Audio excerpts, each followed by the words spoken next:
Hello friends, welcome to Bhuvana's channel 27. இன்னைக்கு நம்ம குஸ்கா பிரியாணி எப்படி பண்ணுறதுன்னு பார்க்க போகிறோம். அதுக்கு தேவையான பொருட்கள்லாம் என்னென்னு பார்க்கலாம்.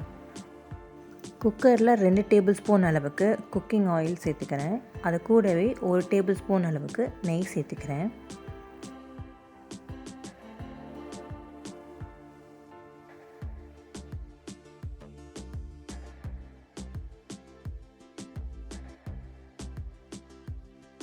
இது கூடவே ஒரு பிரியாணி இலை, 3 ஏலக்காய், 2 கிராம்பு, ஒரு கடல் பாசி சேர்த்துக்கிறேன்.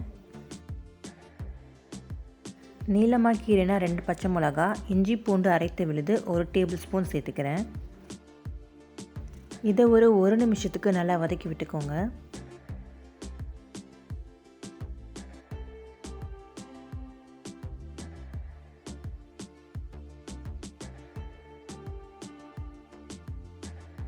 இது கூடவே பொடியாக நறுக்குனா ஒரு பெரிய வெங்காயத்தை சேர்த்துக்கோங்க. வெங்காயம் வதங்கிறதுக்கு கொஞ்சமாக உப்பு சேர்த்துக்கலாம்.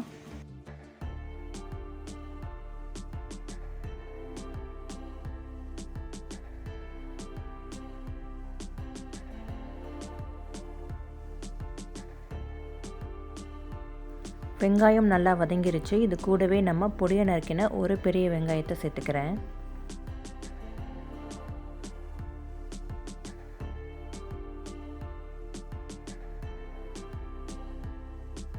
வெங்காயம் தக்காளி ரெண்டுமே நல்லா வதங்கிருச்சு. இது கூடவே 1 டீஸ்பூன் அளவுக்கு மல்லிப்பொடி, 1/2 டீஸ்பூன் மிளகாய் பொடி, 1 டீஸ்பூன் கரம் மசாலா பொடி அல்லது பிரியாணி பொடி சேர்த்துக்கோங்க. இது எல்லாத்தையும் சேர்த்து ஒரு தடவை நல்லா கிளறி விட்டுக்கலாம்.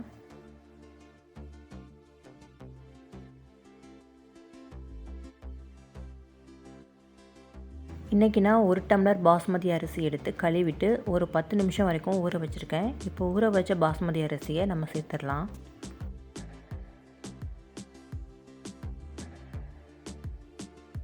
இது எல்லாத்தையும் சேர்த்து ஒரு தடவை நல்லா கிளறி விட்டுக்கலாம்.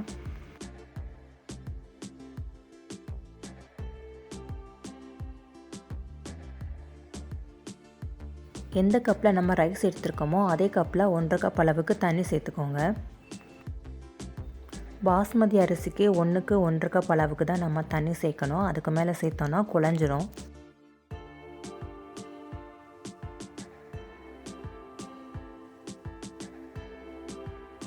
உப்பு தேவையான அளவு செக் பண்ணி சேர்த்துக்கோங்க. இப்போ பொடியாக நறுக்கின புதினா கொத்தமல்லி சேர்த்துக்கலாம்.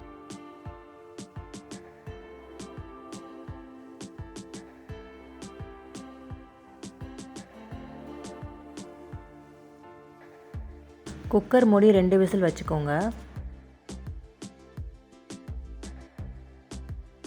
இப்போ 2 விசில் வச்சாச்சு. நம்ம ஓப்பன் பண்ணி பார்க்கலாம்.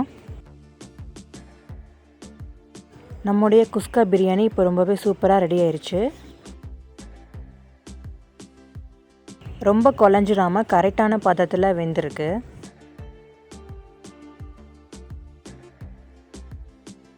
இப்போ இதை ஒரு பிளேட்டுக்கு நம்ம ட்ரான்ஸ்ஃபர் பண்ணிக்கலாம்.